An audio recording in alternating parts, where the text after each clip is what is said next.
Bom dia, pessoal, tudo bem com vocês? Nós estamos aqui hoje para mais um episódio do nosso querido Pode Empreender. Hoje estamos aqui com a presença do nosso querido e ilustre professor Alex. Ele é empreendedor, então para a gente dar início a esse episódio, professor, conta um pouquinho para nós da sua história e do seu empreendimento.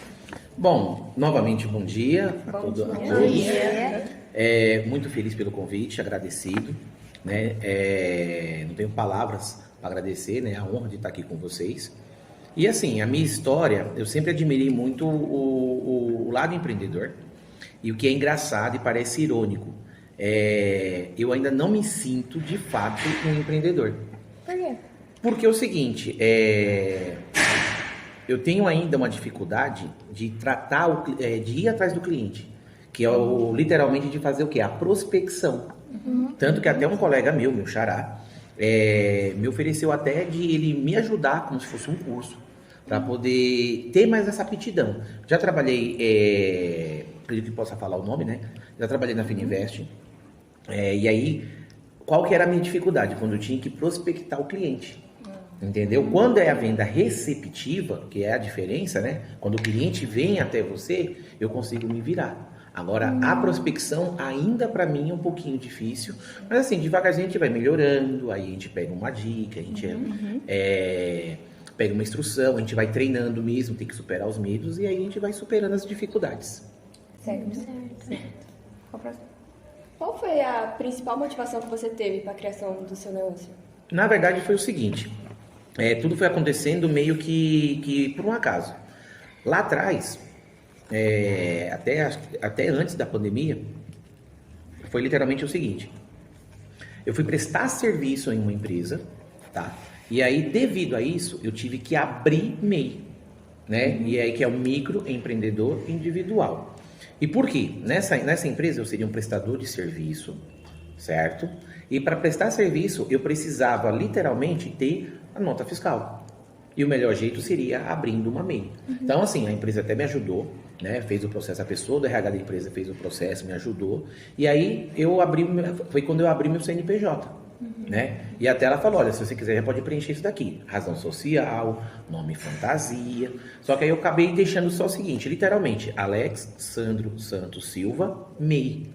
Que aí é a razão social, eu não tenho ainda uma logomarca, embora eu estou com algumas coisas na minha cabeça, né? E de início, né, o primeiro passo foi justamente isso. Então eu virei um prestador de serviço para essa empresa, na qual eu era desobrigado a estar 100% com eles, né, em qualquer tipo de vínculo, e eu podia inclusive prestar outros tipos de serviço. Passou o tempo, né, depois dessa implantação, aconteceu o seguinte, né, que aí é onde que começa a entrar a parte mais eu e meu negócio, né? Tem um tempo depois, encontrei um colega meu, inclusive um abraço, Igor. Foi literalmente o seguinte, a gente conversando, e eu falei que eu tinha voltado a andar de bike, né? Que mesmo com essas coxinhas deliciosas aqui da minha frente, sim, eu sou ciclista, eu ando de bike.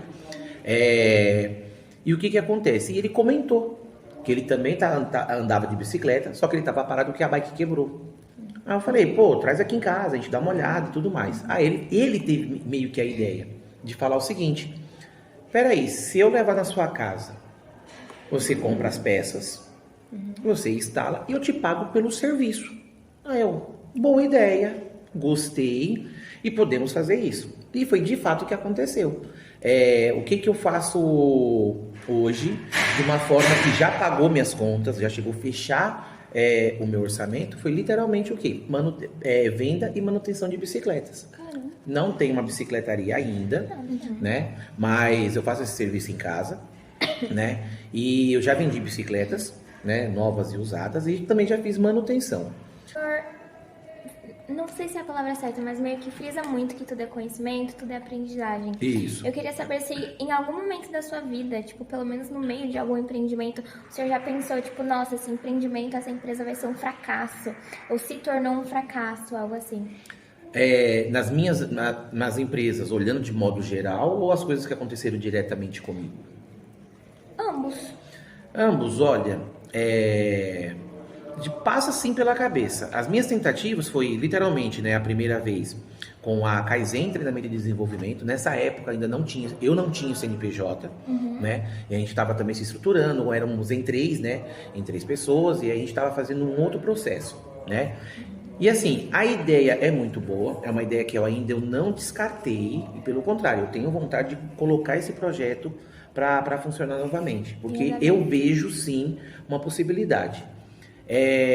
Agora eu já vi, né, acontecer de modo geral, por exemplo, que assim, é aquela história, a ideia é boa, mas devido ao nosso país, toda a burocracia, toda a cultura ainda Por exemplo, eu lembro de eu ter olhado aquela história da Yellow Bike na época, daquela locação de bicicletas, que ela não fica numa estação fixa. É aquela que ficava na rua, você vinha pelo aplicativo, localizava a bicicleta, né? E você conseguia circular com ela e deixava na rua. Quando eu vi aquilo, eu achei a ideia muito boa, só que assim, eu achava muito solto o negócio, né? E aí, como profissional de logística, como profissional de facilities, eu preciso olhar o além. A cultura do país é um pouco complicada. Para ter bicicleta dessa forma solta, na qual você usa um aplicativo, eu acredito que vai ter muito vandalismo, vai ter muita fuga de receita, vai ter um custo de manutenção das bicicletas e do sistema como um todo muito alto. Com certeza. Né? Mesmo que a bicicleta ela tinha algumas medidas diferentes, ao ponto de, por exemplo, uma pessoa mal intencionada, eu vou roubar essa bicicleta para desmontar as peças e colocar na minha bicicleta. Entendeu? Isso não é possível, porque a medida da roda é diferente, a medida do pneu é diferente, ela tem algumas medidas específicas diferentes de uma bicicleta normal. Só que mesmo assim, infelizmente, nós tivemos roubos de bicicletas, nós tivemos muito vandalismo, nós tivemos literalmente, galera, assim, eu não tenho palavra para descrever, porque assim, é mais do que vandalismo. Pessoas pegarem essas bicicletas e jogar dentro de córregos, jogar dentro de rio. Dentro do Rio Pinheiros, aqui na limpeza, na construção e limpeza da ciclovia, foi achado acho que 5 bicicletas dessas, jogadas dentro do rio. Entendeu? Jogada dentro de córregos pro lado de Itapecerica da Serra, em Budas das Artes, que ela começou a se espalhar, né? De início ela tinha uma restrição ali dentro do centro expandido, né? Das marginais, vindo dos bandeirantes para dentro do centro, então ela não ia até a periferia. Depois começou a abrir o leque. E aí foi aumentando o vandalismo, aumentando a depredação, ao ponto da empresa falar, olha, para mim não é viável continuar. Entendeu? Então isso é triste, porque a ideia é uma ideia muito boa, né? É uma ideia muito interessante, ajuda na mobilidade urbana. Como profissional de logística e transporte que está ali envolvido, eu vi que poderia ser um complemento, inclusive, à nossa rede de transporte. Sim. Porque assim, desci do ônibus na estrada do Emboimirim, na Guarapiranga lá em cima. Tem uma bicicleta lá, eu posso pegar o aplicativo e descer até aqui a ETEC. Então, já que uma vez que não tem ônibus vindo lá de cima para cá. Então, é um complemento, né? Só que, infelizmente, né, nós tivemos aí a empresa... das pessoas, né? Exatamente. Muito boa, mas que acabou que não deu certo por causa justamente da desonestidade das pessoas. Exatamente. Então, tem coisas que, assim, a gente acaba olhando algumas coisas e falando, olha, não sei se isso vai dar certo. Ou o cara tem que ter um bom investimento, o cara tem que ter, literalmente, uma boa renda e patrocínio, porque, às vezes, o empreendedor nasce, como nasceu em mim, a necessidade de pagar as contas. E às vezes a pessoa que precisa literalmente pagar essas contas, ela não tem dinheiro literalmente para poder falar, não, até o negócio engrenar, eu tenho uma outra fonte de renda. Esse seria o ideal do empreendedor. Vou montar algo, só que eu tenho a minha outra fonte de renda, eu consigo pagar minhas contas. O que aconteceu comigo e acontece com 85% dos empreendedores no Brasil. O cara nasce porque ele olha para o bolso e fala, não tenho mais dinheiro, preciso fazer algo. Aí ele vai fazer, pega aquele dinheiro para pagar a conta. Então ele não tem tempo de estruturar o negócio e tudo mais, infelizmente. A gente vê muitos casos como esses, né? Sim. De, tipo, ideias que são muito boas no papel, mas que as pessoas não conseguem colocar em prática, justamente porque elas acham que no início não vai dar dinheiro e elas precisam pagar as contas e tem outras prioridades. Sim. É bem triste isso, E na hoje verdade, também né? o maior medo dos jovens de começarem a empreender é esse, que não tem uma renda fixa ainda. Tem o medo de começar a empreender em algum lugar, colocar um investimento ali e acabar perdendo. Sim. E aí acaba não investindo nisso. Mas, professor, o senhor falou sobre que o mercado das bicicletas é um mercado meio fechado. O senhor enxergou mais desafios? Sim, porque, por exemplo, teve um fornecedor que foi interessante que ele não pediu o CNPJ. Só que a primeira compra tinha que ser obrigatoriamente de R$1.000. Aí eu falei, eu não tenho esse dinheiro agora, e não tenho como investir R$1.000 agora, e também não tenho por que comprar tanta mercadoria para ficar em casa parada. Né? Então eu não consegui fazer cadastro nesse fornecedor, é um fornecedor bem antigo. Nos outros dois falou o seguinte, olha, a primeira compra seria R$300, R$400, mas eu vou abrir uma exceção para você, uma vez que você tem CNPJ e a tua ideia é boa e tudo mais. E aí eu consegui fazer cadastro nesses dois, né? Tentei fazer cadastro, tentei achar outros. Tem fornecedor de peça de bicicleta que, assim, ele não atende, literalmente, ele só fala o seguinte, faça o seu cadastro no site, o nosso vendedor vai até o seu estabelecimento. Então tem que ter uma bicicletaria já estruturada, que não é o meu caso ainda, né? Teve outros, por exemplo, uma grande fornecedora de peças, inclusive para moto, eu cheguei a fazer o cadastro, nem retorno eles deram. Em uma feira, na Shimano Fest, que foi no Memorial da América Latina, lá na Barra Funda, foi bem interessante que tinha um stand lá, né? E aí eu fui com 2 amigos, a gente foi de bicicleta até lá, falei, aguenta aqui que eu vou aproveitar para falar com esses caras. Então eu fui até eles, me apresentei, contei essa história, e eu falei, eu gostaria de fazer essa parceria. Ele falou, então, amigo, infelizmente a nossa empresa ela não atende pessoas com o teu perfil. Porque qual que é a regra da empresa? Precisa realmente fazer o cadastro e a pessoa tem que ter já a bicicletaria estruturada para que o nosso vendedor vá até lá, faça a visita e a partir disso a gente desenvolva a parceria. Aí ele falou, eu entendo que você precisa, né? Eu acho muito bacana a tua ideia, só que assim, como você, tem outras pessoas que também fazem isso e às vezes a pessoa não quer empreender, ela só quer comprar peça mais barata, por ela já ser ciclista, ter 3, 4 bicicletas, anda muito, e a pessoa quer comprar as peças mais baratas para fazer a manutenção na própria bicicleta. Sim. E aí isso, né, como ele falou, eu estou vendendo para o cliente final. E aí eu atrapalho, né, o meu cliente direto, que são as bicicletarias. Eu até entendo, né? Mas como eu falei, no meu caso eu tenho hoje CNPJ, e dentro do KINAI, né, há um tempo atrás tinha inclusive o seguinte, montagem e manutenção de bicicletas, patinete, ciclomotor e outros. Tanto que quando eu vendi uma bicicleta usada, o rapaz falou, olha, eu gostaria da nota fiscal. Eu falei, eu te dou a nota fiscal de serviço. Por quê? Eu vendi essa bicicleta que era de um colega meu, só que eu fiz toda a revisão dela. E aí eu coloquei lá, bicicleta com característica X, Y, Z, revisada e tudo bonitinho. E eu emiti a nota fiscal para ele. Então, mesmo com essa nota fiscal, mesmo com esse CNPJ, mesmo com essa possibilidade dentro do KINAI, a empresa lá não aceitou. Porque ela falou que eu preciso ver a estrutura física do local e tudo mais. E isso para mim ainda é uma barreira. Entenderam? Mas tem uma certa desconfiança, né? Sim. Vendo como lado da empresa, eu não acho muito errado. Sim, pelo contrário, porque é fato. Na verdade, esperado, né? Sim, porque assim, nós como administradores temos que olhar o seguinte, o lado do cliente, sim, mas eu também tenho que olhar o lado da empresa, né? E aí, quando a gente olha o lado da empresa, quando ele fala, olha, eu não posso te vender porque outras pessoas estão fazendo isso, mas como cliente final, eu entendo perfeitamente, porque aí ele está, entre aspas, burlando a questão de vender para as bicicletarias, que são o quê? O mercado dele principal, né? Inclusive dentro de logística, ele está o quê? Ele está pulando uma etapa justamente da cadeia de suprimentos, entendeu? E que isso realmente não é legal. Professora, a gente vê que até agora você se deparou com vários desafios Sim. que poderiam ter parado ali o seu empreendimento. Mas conta pra gente por que você escolheu continuar investindo nesse ramo e se você puder, você poderia dizer o quão lucrativo tem sido para você até agora? Olha, teve lucrativo, ainda não foi. Mas eu consegui, alguns meses, complementar a renda que eu precisava, né? Pandemia veio, fechou muita coisa, aí a empresa que eu prestava serviço não pude prestar mais, as empresas não estavam contratando, as escolas estavam fechadas, né? Eu tive que, inclusive, aprender a dar aula online, né? Dar aula pelo Teams, pelo Zoom, né? E aí o que acontece? Eu tive que insistir porque eu vi que é uma coisa que é vantajosa, sim, certo?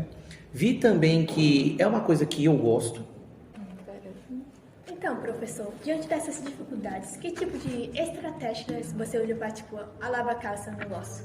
Foi o seguinte, uma coisa que eu preciso, inclusive, fazer melhor, né? Literalmente é usar justamente as mídias sociais, né? Eu tenho o LinkedIn, né? Inclusive no meu LinkedIn fala lá que eu sou mecânico de bicicletas, mas eu foquei realmente na área de facilities e na área de docência. Mas, por exemplo, Facebook eu só uso como lazer, deve ter uns 6 meses que eu não acesso meu Facebook para mais.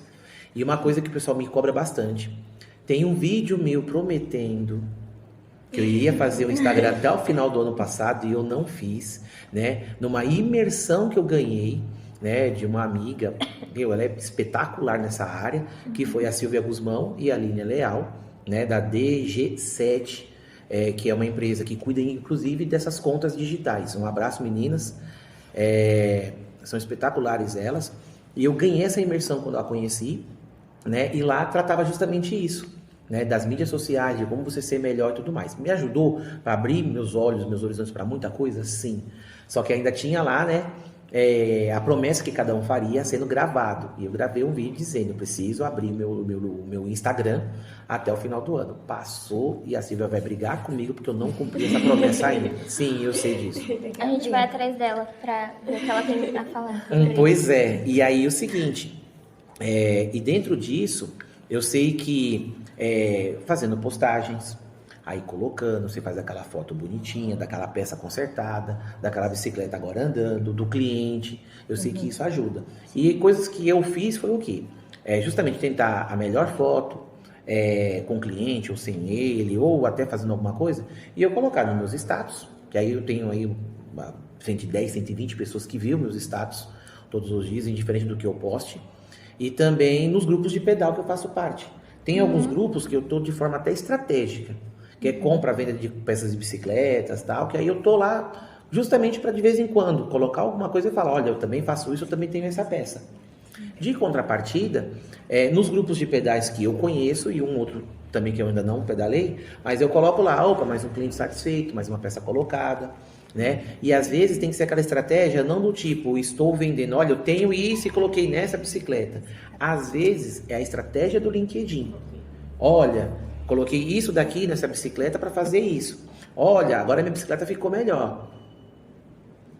Pode continuar falando. Olha, minha bicicleta ficou melhor dessa forma. E aí as pessoas perguntam, você trabalha com isso? E aí essa é a brecha que o sistema queria. Deu pra perceber que você é apaixonado no que faz, né?